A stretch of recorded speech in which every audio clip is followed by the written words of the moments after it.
이런 상황에서 기시다가 갑자기 온답니다. 네. 오는 7일 일요일이죠. 기시다가 서울에 온다는데요. 대통령실이 어제 보도자료를 내고 기시다가 7일부터 1박 2일 일정으로 한국을 실무 방문할 예정이라며 기시다 방안을 통해 정상 간 셔틀 외교가 본격 가동된다고 발표했습니다. 소리 하지 말라 그래요. 누구한테 하는 소리지? 우리 대통령실한테 하는 얘기입니다. 그리고 외놈들한테도 하는 얘기예요. 아니 정상 간에 국가 간 정상 간에 만남을 하려고 그러면 사전에 통보를 하고 최소한 2달 전에는 통보를 하고 이러이러한 의제로 만납시다 라고 실무자 관련된 얘기도 하고 이러한 최소한의 통상적인 절차를 갖춰야 돼요. 그리고 어느 날짜인지 날짜 조율을 해갖고 양쪽에서 서로 만날 수 있는 날을 해야 되는데 이건 뭐 친한 동생 집에 추리닝 입고 찾아가는 것도 아니고 뜬금없이 나 일요일 날 갈 테니까 그날 시간 빼라. 지금 이걸로 밀어붙이고 있는 거잖아요. 그러니까 지금 외교부가 이걸 대답을 못 하고 있어요. 왜 오는지, 왜 이렇게 정해졌는지. 일방적으로 일본이 발표를 했는데 왜 이렇게 됐냐 하니까 말을 못 하고 있습니다. 코멘트하기 적절하지 않다. 모르니까. 뭔 얘기를 하러 오는지 모르니까. 어쨌든 우리는 환영해야 된다. 일본에서 오는 건 이런 입장인가요? 이거 심각한 결례 아닙니까? 아니 원래 같이 하면 같이 발표를 해야지. 언제 한다, 무슨 내용으로 한다라고 해야 되는데 지금 기시다가 그냥 지 맘대로 일본 언론에 풀어버렸어요.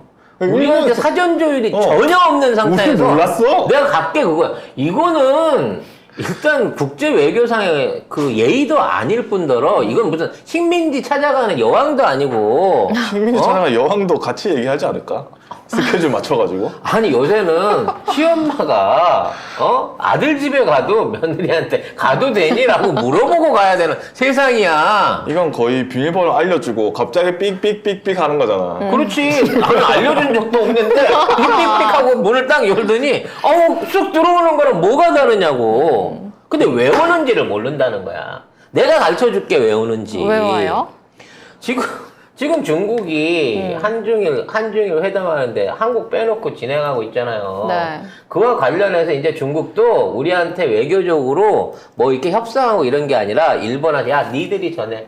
니들이 알아서 이러이러한 주제로 해갖고 진행하는 데 있어서 어떻게 협법할 건가 이거에 대한 어떤 그 결론을 네가 알아서 내려와 이렇게 되는 거예요. 그러니까 한중일 협상이긴 한데 주된 얘기는 한국하고 이제 한국을 빼고 중국하고 일본하고 하고 네. 우리는 일본을 통해서 얻어 들으라는 거야. 통보 받으라는 거야 지금.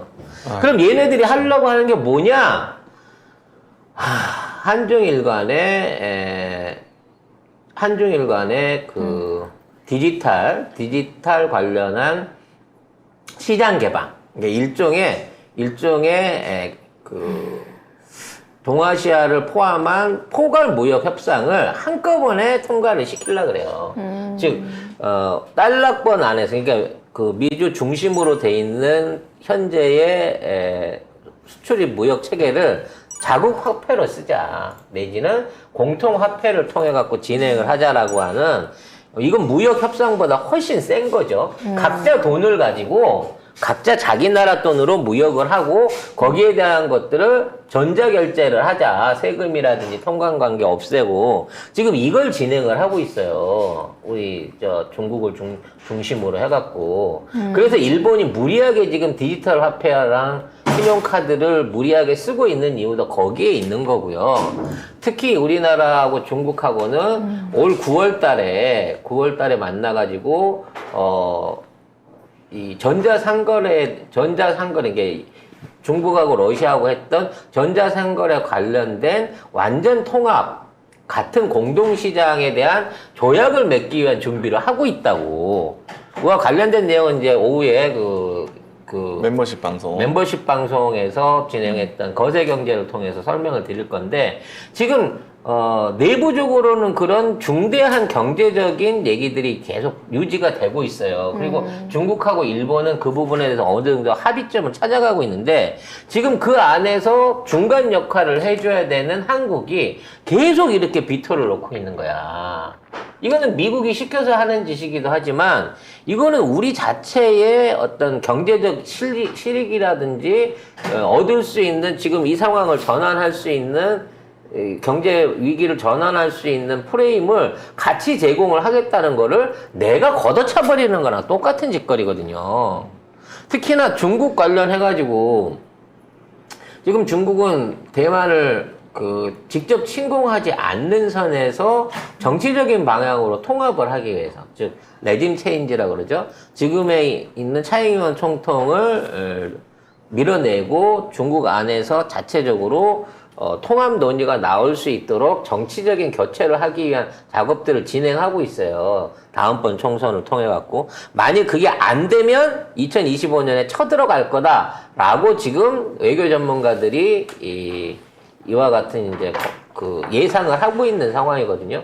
그렇게 하기 위해서는 대만에 대한 직접적인 군사적 참여를 안 하겠다고 하는 일본이나 한국의 선언 내지는 암묵적 협의가 또 필요한 부분이 있거든. 그래서 이것까지 같이 버물리는 거예요. 그러니까 경제적으로는 아시아 전체가 포괄적인 무역 협정 안에서 FTA를 완전히 이루고 그리고 외교적으로는 대만 문제에 관해서는 간섭하지 않고 대신 중국도 무력을 사용하지 않은 상태에서 정치적인 부분으로 외교적인 부분을 해결하겠다라고 하는 부분을 지금 우리 3국을 중심으로 해서 한중일 3국을 중심으로 해서 이 협약을 진행을 하고 있단 말이야. 그러니까 기시다는 이게 되기만 하면 정치적으로 얻을 수 있는 이게 훨씬 큰 거야. 근데 유일하게 여기에 깽판을 놓고 있는 게 윤석열이란 말이야. 그래서 이 윤석열을 달래기 위해서 오는 거예요, 지금. 너 너무 심하게 하지 마라라고 오히려 브레이크를 걸기 위해서 기시다가 직접 오는 겁니다. 없는 스케줄 빼가지고 이러이래. 그래서 이 기시다가 와서 1박 2일이라고 하지만 일요일 날 만나고 월요일 날 아침에 가는 거예요. 네. 그래서 만나서 얘기를 한다고 하더라도 방금 이 내용이 공식적으로 발표될 수 있는 내용이 아니라는 거죠. 근데 왜 대사나 똘마니를 안 보내고 기시다가 직접 오느냐? 그만큼 이 사안이 중요하기 때문이에요. 이제 조금 있으면 G7 회담 해야 되잖아. 네. G7 회담 하기 전에 여기에 대한 확답을 얻어서 G7에서 중국한테서 얘기를 해줘야 되는 거야. 이 얘기가 허용이 안 되잖아요. 약속했던 G7 때 한국 업저버 초청 안 됩니다, 이거. 오면 시진핑이 싫어하는데? 시진핑이 사실은 제일 큰 주빈인데, 지금 일본 입장에서는.